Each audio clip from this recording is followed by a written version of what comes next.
The Republican Party is back in power. This comes after toss-up races in the U.S. House were called favoring GOP candidates.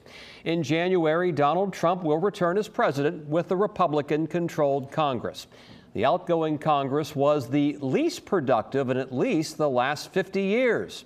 10 of your side's Chris Horn is looking into what can be accomplished in the next 2 years. Chris? Yeah, Tom, not much got done, as they say. According to data from GovTrack, the outgoing Congress was outdone by the 5 Congresses that preceded it by a ratio of 3 to 1 when it comes to passing legislation.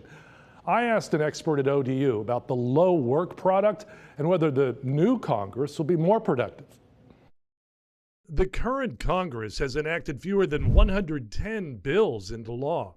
The average for the past 5 Congresses before it, 355. ODU professor Jesse Richman says that happens when you have divided government. Democrats typically didn't want to play ball, and it was difficult for the majority party leadership to reach out to Democrats to build compromises.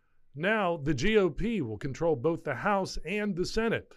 But that won't mean passing laws will be automatic, because Democratic senators still have the power of the filibuster. That means that bipartisan legislation may still be necessary. Otherwise, filibusters in the Senate will be able to undermine legislation. Richmond sees Congress continuing to recognize the important role that Hampton Roads plays in both defense and international commerce. I would expect we will continue to see defense be an important priority for the federal government.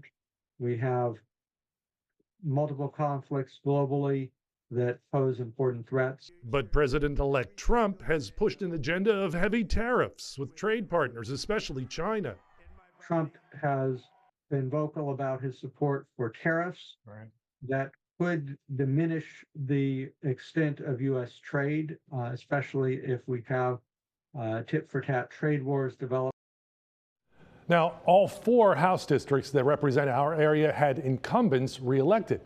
I asked Richmond, though, what the signature accomplishment was for the outgoing Congress. He responded, keeping the lights on in government, and even that was with great effort. Chris Horn, 10 on your side.